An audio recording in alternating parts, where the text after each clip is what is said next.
Thank you for joining us for the third episode of Rookie Fishing Basics. In the first two episodes, we talked about home waters and picking out the right tackle for those waters. In this episode, we're going to talk about fish senses. First, we're going to talk about smell, see, hear, and feel.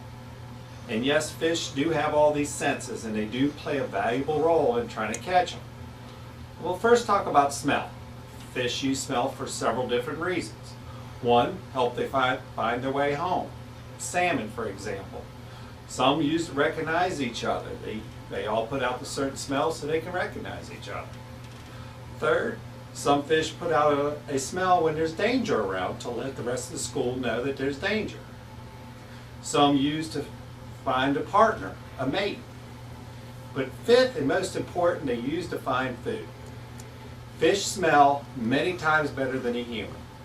Some say 100 times better than a dog. So certain smells are good and certain smells are bad. You know, when you're going fish and you put bug spray and suntan lotion on, you're using your hands and you go touch the bait, that bait just became an instant turnoff for that fish. Filling up the boat or your vehicle with gas, you spread gas on your hands a little bit. It's a very bad smell and will turn a fish off. Fixing the barbecue grill. You put the charcoal on, you start the grill. That lighter fluid smell, then you go touch the bait. It's an instant turn off for a fish. And the way smell goes through the water comparing to the air, through the water, smell will go through much slower, but it'll linger much longer. So keep all those little points in mind before you put your bait on, before you cast that lure out. Think about where your hands have been. They make certain soaps for outdoorsmen that takes out that human scent. Try to wash your hands after you've done something that's negative. So keep that all in mind when you're out fishing. Next, I'd like to talk about, can fish see? The answer is yes and no. The deeper the fish are, the less likely they are to be able to see, because it's less light going through the water column.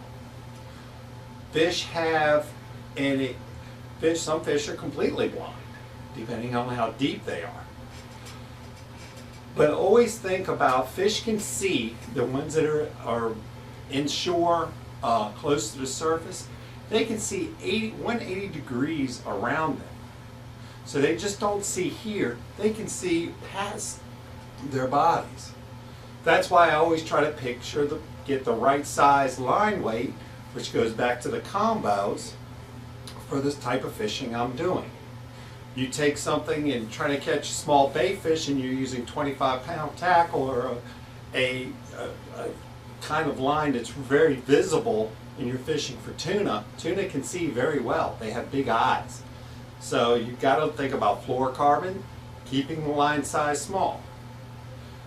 Now fish they can also hear, but not like we hear. Remember, fish do not have external ears. What they do is they feel vibrations.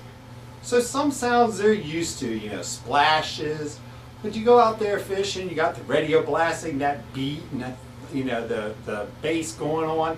That's a negative sound. They're not familiar with that. So they're not going to come around. They're going to be not attracted to where you're at. Next, can fish feel? Well, they can. They can feel. And that's somewhat how they hear.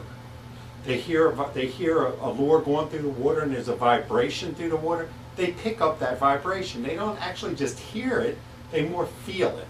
And every scientist will tell you something different. So keep that all in mind when you're out fishing. Next, I'd like to talk about tides and how they impact your fishing and smells. So we'll talk about that next.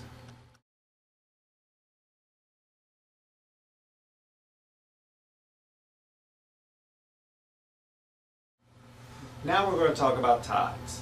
Tides play a very important role in fishing. Tides happen 4 times a day, every so-called 25 hours. It's 24 hours and 50 some minutes to be exact. And they're caused by the gravitational pull of the moon. High tides are twice a day, low tides are twice a day. And they can take the water as high as 20% higher than where they are normal. And you really need to look at the tides when you go fishing. You always want to fish around high tide. And you want to be tide specific of the fish you want to catch too. And we'll talk about that later. The weather can affect tides. You can have a tide at 8 o'clock in the morning, but if it's got a headwind heading against it, it can delay that. So keep that in mind.